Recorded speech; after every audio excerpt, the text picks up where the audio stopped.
Manchester City transfer roundup. Let's get straight into it. We are linked with a huge amount of players right now. Do excuse my wet hair. I'm just out of the shower as I'm seeing these reports. A number of journalists, a number of reliable journalists saying we are interested in some of Europe's and England's top players, which is always very exciting. So do let me know your thoughts down below in the comments on all of these players, and would you take them at Manchester City? The first report comes from Matt Law. Via Telegraph Ducker. This is James Ducker, I believe, at the Telegraph. Man City, along with Manchester United and Liverpool, are thought to be showing interest in Chelsea's Mason Mount. Now, how do we feel about Mason Mount, Blues? Because I'm not too keen on it. Mason Mount is a player that I feel has not hit his full potential. He's still young, but he was, when he was younger, he was projected to be one of Europe's elite midfielders, wingers, or attacking players in general, and he hasn't got to that.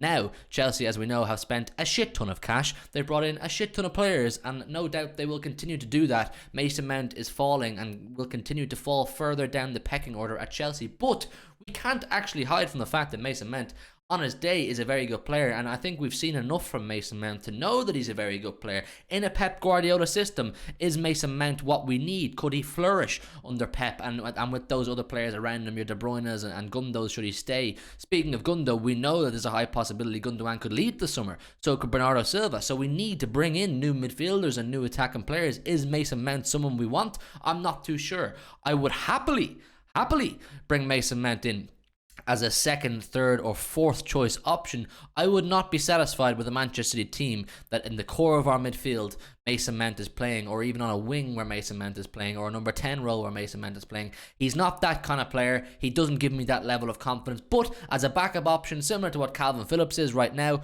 Mason Mount, happy days if you can get him on a low fee. I don't know how long is left on his contract. I don't think it's too long, if I'm not mistaken either. But with the way Todd Bowley and Chelsea are moving, it does not seem like Mason Mount is a core part of their future plans. Would that be fair in saying? Maybe Chelsea fans, if you're watching, you can let me know your thoughts on Mason Mount. I know he's not very popular right now, and not many people are at Chelsea right now.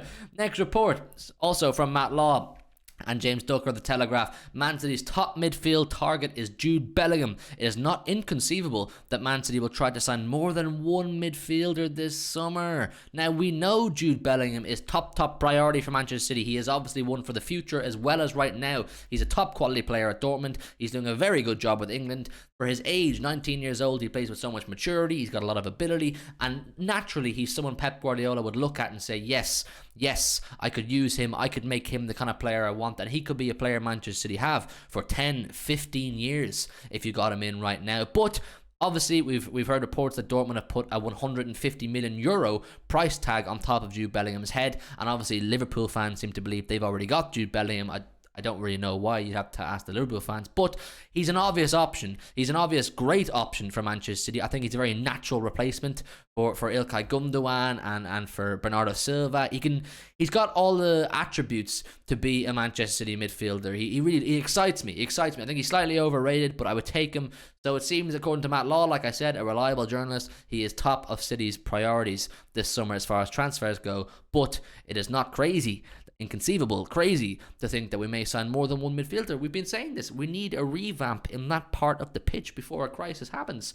Next report, also from Matt Law and James Ducker of the Telegraph. Man City are interested in Chelsea midfielder Mateo Kovacic, with Pep Guardiola a big admirer of the player. The Croatia international's contract runs until 2024. The big thing I took from that was Croatia. Big up Croatia. Champions League winners. The amount of Champions League winning teams that have Croats in their team is unbelievable. We need a Croat to get over our our Champions League hoodoo, don't we? Mateo Kovacic, a player I really like. I think he's a top quality player, but he's a top injury record as well, doesn't he? He spends a lot of time on the physiotherapist bench getting himself sorted out because he can't seem to stay fit, but we do know he's a top quality player. I can see why Pep Guardiola is a big admirer of him. He has all the attributes similar to Bellingham. He's only 28 as well, Kovacic. Contract till 2024, but he has all the attributes that Pep Guardiola would love in a midfielder. He's creative, he's combative, he gets stuck in, he dominates and dictates flow of play when he's available. But the issue is, how often is Mateo Kovacic available?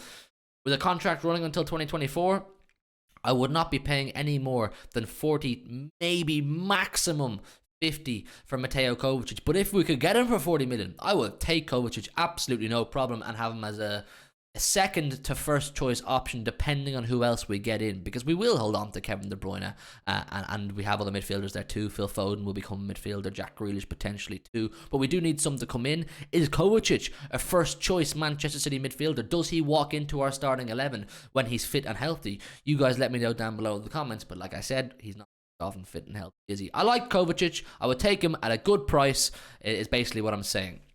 Next part of the report, this one comes from just the Telegraph. It's also about Kovacic. Man City are interested in Chelsea midfielder Kovacic. The player's contract 2024, yada yada yada. Along with Bellingham, Guardiola is a big admirer of Kovacic. City are expected to make changes to the midfield.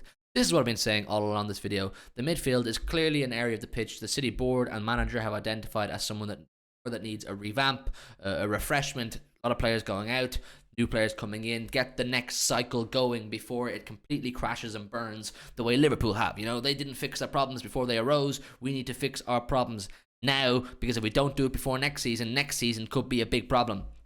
Next report, this one comes from Footy Insider. Inter Milan's creative midfielder Nicolo Barella, who's 26, is a player drawing interest from Manchester City. Do we need another creative midfielder? I don't see why not. I don't know how long is left on Barella's contract. I haven't seen a huge amount of Barella playing. You guys will have to let me know your thoughts on Nicolo Barella down below, because I'm not the man to tell you much about Serie A players. Just putting my hands up in it. In that.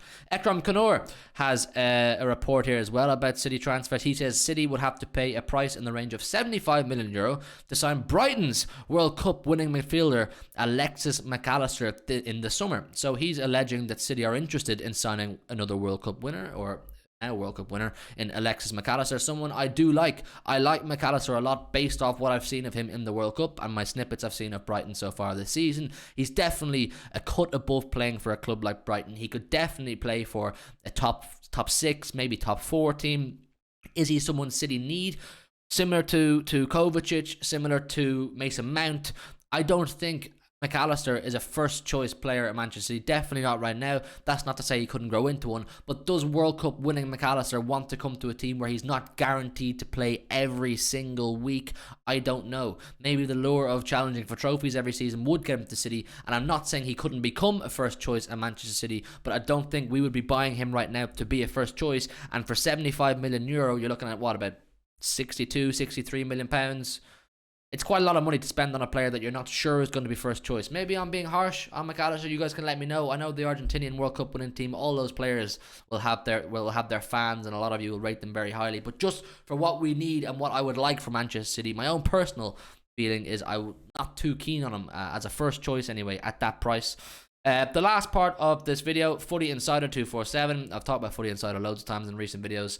They are saying Chelsea defender Ben Chilwell, who's 26 as well, is a target for Man City ahead of the summer window. Chilwell ticks a lot of boxes for City and will qualify as a homegrown option in the event of a transfer. The left-back's contract runs until 2025. Now, I really like Ben Chilwell.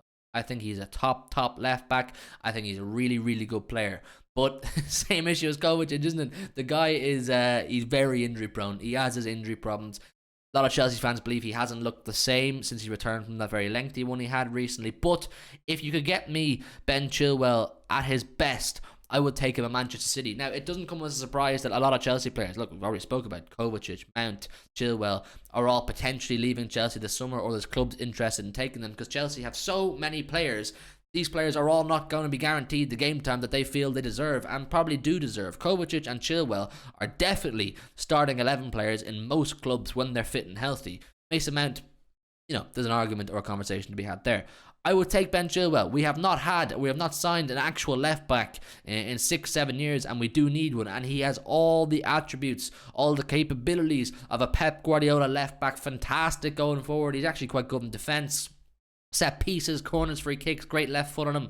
I like Ben Chilwell, but can you guarantee me a fit Ben Chilwell? Could our medical team, could Dr. Kugat, could he look after Ben Chilwell and keep him fit and healthy for us? I don't know. A contract until 2025 would lead you to believe you'd have to pay a decent sum, a bit of a fee for Ben Chilwell, but maybe Chelsea would give you a bit of a decreased fee or a bit of an allowance on that, on the basis that they're trying to clear out some players that they can't hold on to. They don't need 35, 36 players in their squad.